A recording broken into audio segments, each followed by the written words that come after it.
حبیب صاحب، حکومتی جو اقدامات کیے جا رہے ہیں اس سے تو ایسا لگتا ہے کہ صرف یہ وہ اقدامات ہیں کہ بس الیکشن تک کا وقت کسی طرح گزر جائے، اس کے بعد پھر دیکھا جائے گا۔ دیکھیے، میں آپ کو پہلے بھی عرض کر چکا ہوں کہ اس ملک کو اگر چلانا ہے تو اسحاق ڈار صاحب کو بے شک وزیر خزانہ رکھیں، لیکن اسحاق ڈار صاحب کی پالیسیوں سے اجتناب کریں۔ اس کی وجہ یہ ہے کہ وہ پاکستان کے ساتھ جو خطرناک کھیل کھیل رہے ہیں، پتہ نہیں انہیں پتہ ہے، وہ میرا نہیں خیال کہ وہ کوئی جانتے بوجھتے ایسا کر رہے ہیں۔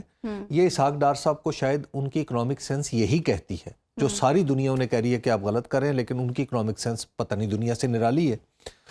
تو وہ جو کر رہے ہیں کہ جس طرح انہوں نے ڈالر کو پیگ رکھا ہوا ہے، جس طرح ایک بلیک مارکیٹ وجود میں آ گئی ہے، یہ بہت ہی خطرناک صورتحال وہ کریٹ کر رہے ہیں۔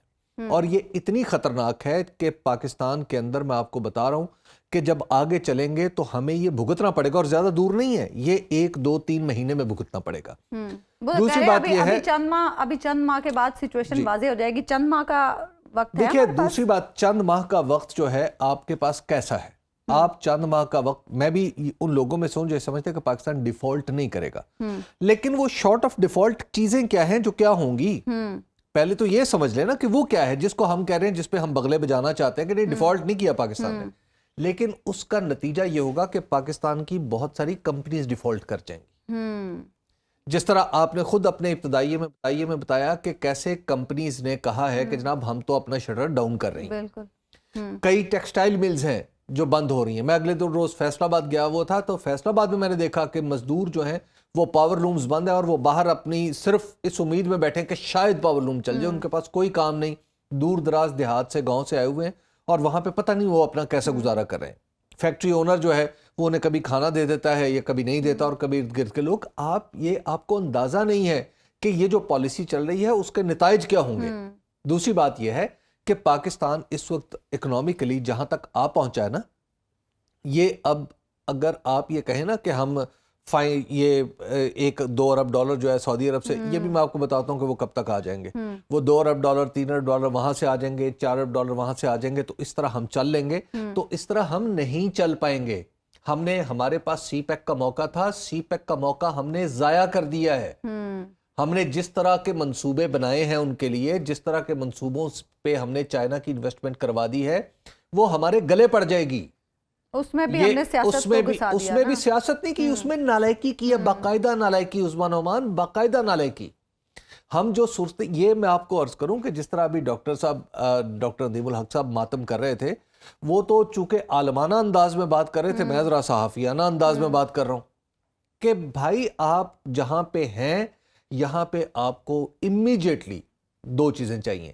ایک آپ کو چاہیے IMF امیجیٹلی، اور دوسرا آپ کو چاہیے الیکشن۔ وہ تو کہتے ہیں آئی ڈونٹ کیئر۔ اب دیکھیے، وہ ایک طرف وزیر اعظم کہہ رہے ہیں ہمیں چاہیے IMF کی پروگرام کی بحالی، کہ انہیں پتہ ہی نہیں ہے نا بھائی، اگر وہ ان کے پاس شاید لندن میں رہنے کی جگہ ہوگی اور اس طرح کے معاملات ہوں گے، یہ تو ہم جیسے فقیروں کا معاملہ ہے نا، کہ جنہوں نے اس ملک میں رہنا ہے، جنہوں نے اس ملک کی روٹی کھانی ہے، جنہوں نے اس ملک میں گندم اگانی ہے، پھر گندم بیچنی ہے، پھر روٹی کھانی ہے، یہ تو ہم جیسے لوگوں کا مسئلہ ہے نا۔ دیکھیے، ایک تو یہ ہے کہ ہمیں IMF کی فوری ضرورت ہے۔ یہ اس طرح جیسے ابھی آپ نے ان کی گفتگو سنائی، جس طرح تڑیاں لگا رہے ہیں وہ اس طرح تڑیوں سے کام چلتا نہیں ہے۔ دوسری بات یہ ہے کہ اسحاق ڈار صاحب کہہ رہے ہیں کہ بھائی آپ مجھ پہ بھروسہ کریں، ہم آپ پہ کیوں بھروسہ کریں؟ اس کی وجہ یہ ہے کہ یہ ملک ایک ڈیموکریٹک کنٹری ہے، آپ نے ہمیں نمبرز بتانے ہیں۔ آپ صرف یہ کہہ دیں کہ مجھ پہ بھروسہ کر لو، میں ٹھیک کر دوں گا، ہم ایسے بلیو نہیں کر سکتے آپ کے اوپر، کیونکہ آپ نے 2 دفعہ ہمیں جب چھوڑا تھا، آپ دونوں دفعہ نہایت برے حالات میں چھوڑ کے گئے تھے۔ آپ نے 1999 میں چھوڑا تو ہم ملک ڈیفالٹ ہونے کے قریب تھا، آپ نے 2018 میں چھوڑا تو آپ ہی کی پارٹی کی حکومت تھی، وہ اس کو آ کے ڈالر کا ریٹ جو تھا نا وہ ڈی لنک کرنا پڑا تھا، روپے کو مارکیٹ میں فلوٹ کرنا پڑا تھا، اور پھر بھی آپ تیسری دفعہ پھر آئے ہیں، آپ پھر وہی حرکت فرما رہے ہیں، تو اب ہم آپ پہ کیسے بھروسہ کریں؟ آپ ہمیں نمبرز بتائیں۔ اگر ہمیں نظر آ رہا ہوگا کہ ہمارا جو ڈالر ریزروز ہے وہ بڑھ رہے ہیں، کیونکہ جب آپ تشریف لائے تھے، اس وقت جب آپ کی حکومت تشریف لائی تھی، ہم ڈالر ریزروز ہمارے پاس تھے، لیکن آپ جیسی تشریف لائے ہیں ہمارے پیسے ضائع ہونا شروع ہو گئے۔ وہ کب تک آ رہے ہیں ڈالرز جو آپ کہہ رہے تھے کہ وہ بھی آ جائیں گے جلدی؟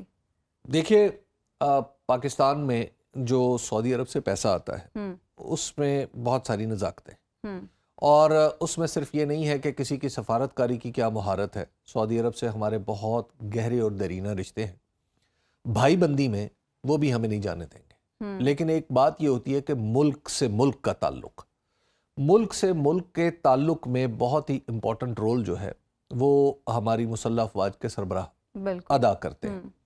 تو میری جو انڈرسٹینڈنگ ہے اور کسی حد تک مجھے اس بارے میں اطلاع ہے کہ جب ہمارے chief of army staff general Asim Munir صاحب تشریف لے جائیں گے سعودی عرب, تو اس کے بعد سے پھر ہمارے معاملات جو ہیں وہ حل ہونا شروع ہوں گے, کیونکہ ڈپلومیسی کے کچھ حصے ایسے ہیں سعودی عرب سے جو صرف ہماری مسلح افواج ہی طے کرتی ہیں. تو لہٰذا جب وہ طے کریں گے تو اس کے بعد ہمیں شاید قطر سے بھی معاملہ ہمارا کچھ بہتر ہو جائے گا, اور ہمیں کویت سے بھی کچھ پیسے شاید مل جائیں, اور پھر ہمارے جو چین کچھ سے بھی کوئی امید ہے؟ چین سے دیکھیے, چین کے پیسے تو فی الحال آپ نہ ہی لیں, کیونکہ جس طرح چین کے پیسوں کا ہم نے اجاڑا پھیرا ہے نا, جس طرح ہم نے یہاں پہ اس کو بالکل, آپ ذرا دیکھیے نا, ہم نے ایسے منصوبے لگوائے ان سے بجلی کے, اب جن کے پیسے دینے کے لیے ہمارے پاس ہمارا خزانہ خالی ہے. ہم نے موٹر وے کا, ہم نے پیرس کلب کے بھی ہم نے 1.1 ارب دیکھیے ڈالرز پیرس دینے کلب تو چلیے وہ ایک الگ معاملہ ہے, وہ پیمنٹ ہم نے ابھی کرنی ہے. اس کے بعد آپ ذرا دیکھیے کہ ہم نے جس طرح انداز سے موٹر ویز بنائے, جیسے آپ اس پہ بہت سارے لوگوں کو شاید یہ برا لگے, لیکن جیسے ہم نے لاہور سے ملتان والا, لاہور سے عبدالحکیم تک کا جو موٹر وے بنایا ہے, میں جب سے وہ بنا ہے میں اب تک اس کی میں انڈرسٹینڈ ہی نہیں کر پایا. میں طالب علم ہوں, میں وہ حیرت ہوں کہ آخر اس کو بنانے کی کیا ضرورت تھی. اب اس کے پیسے بھی آپ نے دینے ہیں, ٹھیک ہے. اورنج ٹرین آپ نے شوق سے بنائی تھی نا, اب آپ نے اس کے پیسے بھی دینے ہیں. آپ نے جگہ جگہ برج اوور ہیڈ اور سب کچھ بنا دیا تھا, اب ان کے بھی پیسے دینے ہیں. مسئلہ یہ ہے کہ آپ کے ادارے, دیکھیے یہ انہیں کہتے ہیں اسٹرکچرز وداؤٹ سولز.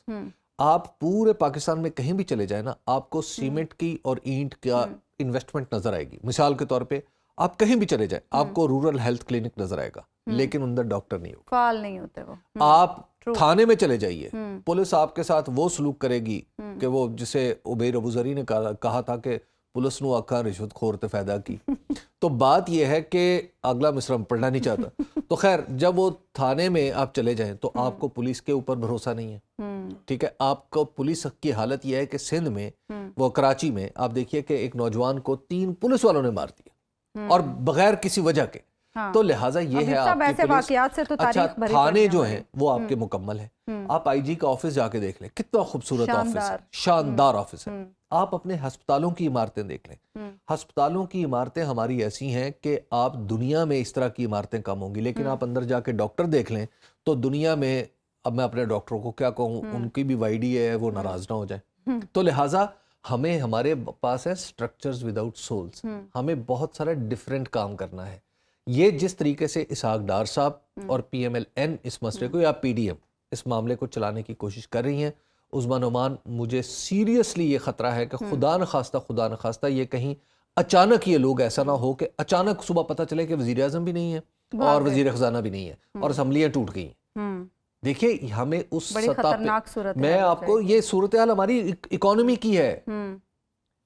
آپ خود وزیر اعظم کی گفتگو وہ کیا کہہ رہے ہیں کہ 30 سال کا, ویسے 30 سال میں 26-27 سال ان کا اپنا ہی تھا. بڑا انٹرسٹنگ یہ بیان مجھے ابھی صاحب لگا ان کا. بھائی آپ 8 ماہ کی حکومت میں ہم 30 سال کی تباہی کو کیسے ختم کریں. اب یہ ساری مشکلات جو ہیں یہ بیک وقت آن پڑی ہیں, اور یہ اس میں صرف اسحاق ڈار صاحب کے بہت سارے قصور ہیں ان کے, لیکن ہمیں یہ بات سمجھنی ہوگی کہ ہم نے جو کچھ کیا ہے اب اس کو کاٹنے کا ٹائم آ گیا.